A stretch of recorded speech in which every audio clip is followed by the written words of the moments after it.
কেউ পানিপুরি বিক্রেতার ছেলে, কেউ সদ্য চাকরি জীবনে যোগ দেয়া ইঞ্জিনিয়ার, আবার কেউ বা 14 বছরের স্কুল ছাত্রী। আরসিবির চ্যাম্পিয়নশিপ প্যারেডে অংশ নিতে এসে লাশ হয়ে ফেরা 11 প্রাণের আছে এমন আলাদা পরিচয়। মর্মান্তিক এই দুর্ঘটনা নিয়ে ফ্র্যাঞ্চাইজি ও প্রশাসনের মাঝে চলছে পাল্টাপাল্টি অভিযোগ। দায় নিতে রাজি নয় বিসিসিআই।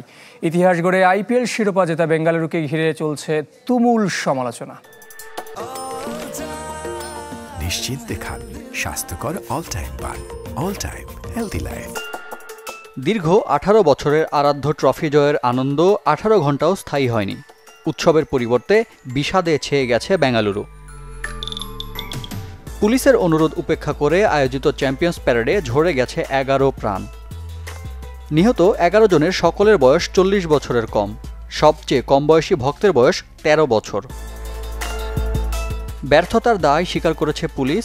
দাবি 35,000 দর্শক ধারণ ক্ষমতার চিন্নাস্বামী স্টেডিয়াম ঘিরে জড়ো হওয়া 3 লাখ সমর্থক সামলানো কোনোভাবেই সম্ভব ছিল না তাদের পক্ষে। সমালোচনার মুখে আরসিবি ও বিসিসিআই। বাইরে মৃত্যুর মিছিল অগ্রাহ্য করে স্টেডিয়ামের ভেতরে কর্ণাটক মুখ্যমন্ত্রীর দেয়া কোহলিদের রাজকীয় সংবর্ধনায় ক্ষোভ প্রকাশ করেছেন ভারতের বিশ্বকাপ জয়ী ক্রিকেটার মদনলাল। সাধারণ মানুষ কিংবা কোহলি কেউই এই ঘটনা ভুলতে পারবে না।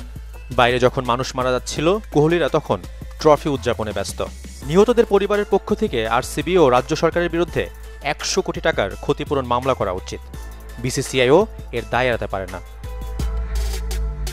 যদিও গণমাধ্যমের দাবি, অনুষ্ঠান চলাকালে বাইরের হতাহতের ব্যাপারে জানতেন না কোহলিরা। নিহত 11 ভক্তের সবার পরিবারকে ক্ষতিপূরণ হিসেবে 10 লাখ রুপি করে দেওয়ার ঘোষণা দিয়েছে রয়্যাল চ্যালেঞ্জার্স বেঙ্গালুরু।